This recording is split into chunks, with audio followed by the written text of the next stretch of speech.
Technology makes things cheaper. A machine that does in an hour what took a week does not merely save time. It lowers the price of the thing it makes, permanently. The dividend belongs to whoever is holding money at the time. You do nothing, and your savings buy more than they did last year. This should be the least controversial sentence in economics. It is also the one the monetary system can no longer afford to be true. Start with the strongest case against this argument.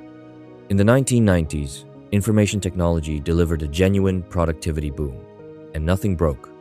In 1996, Alan Greenspan held rates at 5.25%.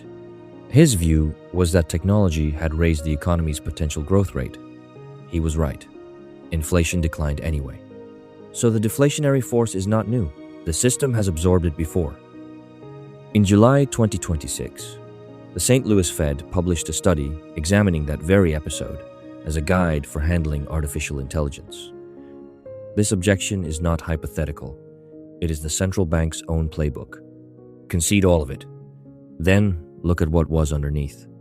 Greenspan could let prices fall because nothing was forcing his hand. The government, absorbing that boom, reduced its deficit every year from 1993 to 1997 and ran a surplus by 1998. A state whose solvency does not depend on inflation can permit disinflation and call it progress. The same boom arriving today meets a different balance sheet. United States federal debt stands near 122.5% of output. Against roughly 35.5% in 1970, annual interest payments have passed $1 trillion. They now exceed the defense budget. The deflation is not the threat. The debt that cannot survive deflation is the threat. A government that needs prices to rise does not print an offsetting sum by hand. It has delegated the job to a central bank with a 2% inflation target. That target is not a law of nature. It was formalized in 2012, redefined as an average in 2020, and redefined back again in 2025. 3 settings in 13 years. Each chosen by people you will never meet while you are holding the money they govern. Now hand that bank a technology that is pushing prices down. The bank's job is to keep inflation near 2%. Falling prices push it below that.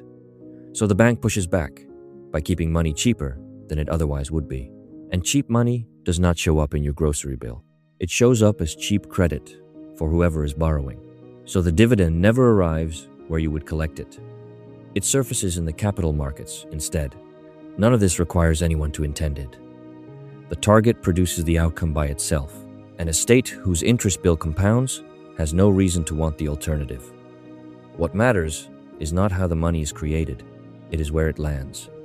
New money and new credit do not enter an economy evenly. They enter through specific doors, and whoever stands nearest one receives them first, at the best terms, before prices adjust. In this cycle, the doors are easy to see. The 5 biggest artificial intelligence infrastructure firms issued $121 billion of United States corporate bonds in 2025. Global borrowing tied to artificial intelligence reached $236 billion by the end of May 2026, 4 times the year before. The appetite is the tell. When one of these firms went to borrow $20 billion early in 2026, lenders offered it more than $100 billion, and it still paid almost nothing above what the government pays to borrow.